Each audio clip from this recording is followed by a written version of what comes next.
শৈলপ্রপাত ঝর্ণা বাংলাদেশের যতগুলো আকর্ষণীয় ঝর্ণা আছে তার ভিতরে একটি।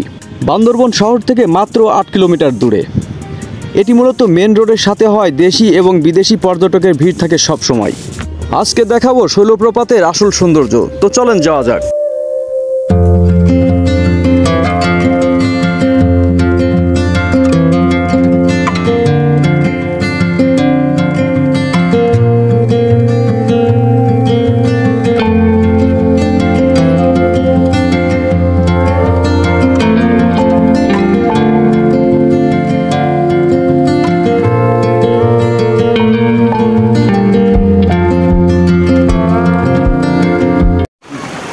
এটাই হচ্ছে সেই শৈলপ্রপাত, অর্থাৎ বান্দরবনের শহরের একেবারে কাছাকাছি যে লোকেশনটা ওইটাই দেখছেন, এইটাই হচ্ছে আপনার শৈলপ্রপাত। বর্তমান এই যে মানে আংশিক পানি দেখা যাচ্ছে, কারণ এটা হলো বর্ষাকালে প্রচুর হচ্ছে আপনার পানি থাকে।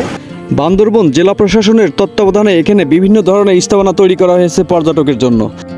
চমৎকার একটি ভিউ পয়েন্ট আছে যেখানে দাঁড়িয়ে শৈলপ্রপাতের চমৎকার অপরূপ সৌন্দর্য উপভোগ করা যায়।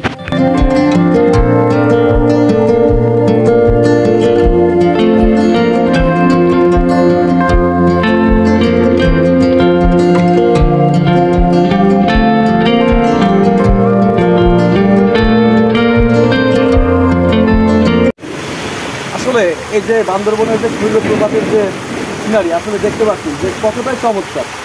এখানে যে বর্ষার সময় আপনার প্রচুর পরিমাণে ঝর্ণার একটা স্তূপ থাকে, সেটা বোঝা যাচ্ছে। আপনি আদর্শের অনুযায়ী ঘোরায় দেখেন, তার মানে ওই যে চারি সাইডে আপনার দেখেন যে একটা পিছলিত ভাব,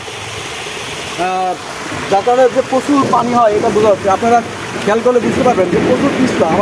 আমি অবশ্যই ভিজেও গেছি, নিজে ভিজে গেছি, অর্থাৎ সাইডে যার সাথে সাথে আমি পড়ে গেছি। তার মানে খুবই চমৎকার একটু ঝর্ণা যখন আপনারা বর্ষার সময় আসবেন বিশেষ করে, কিন্তু শীতের সময় একেবারেই কম।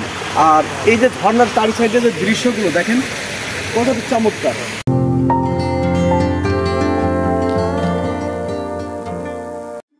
আমার সফরসাথী শফিক, বিপ্লব ভাই, আতিক এবং মোস্তফা ভাই যখন ফটোশ্যুট করতে ব্যস্ত, তখন আমি পাহাড় থেকে নেমে আসার যে চমৎকার ঝর্ণা, ঠান্ডার পানি, তখন একটু শরীরে মাখাচ্ছি যে আসলে এর অনুভূতিটা নেই। আসলে সত্য কথা বলতে কি, এর অনুভূতি একটা অন্যরকম ফিলিংস।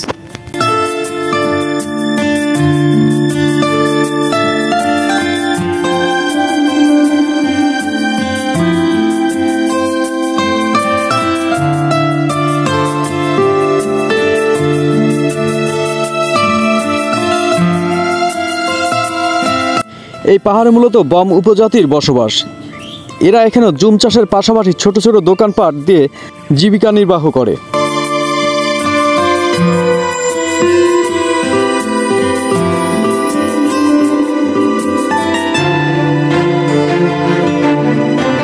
এখানে আসলে অবশ্যই উপজাতিদের জুম করা চাষের স্বাদ নেবেন, কারণ সম্পূর্ণ ফরমালিন মুক্ত। চাইলে উপজাতিদের হাতের চমৎকার বাঁশের যে মগগুলো তৈরি, এগুলো নিয়ে যেতে পারেন আপনার বাসার সৌন্দর্যের জন্য। এটা হচ্ছে পাহাড় থেকে সংগ্রহ করা যে আপনার ফুলঝাড়ু, সেই ফুলঝাড়ুর কাঁচামাল। তো আসলে এটাই ছিল শৈলপ্রপাত ঝর্ণা থেকে। তো আজকের মতো বিদায় নিচ্ছি, সবাই ভালো থাকবেন, দেখা হবে অন্য কোনো ভিডিওতে। আল্লাহ হাফেজ।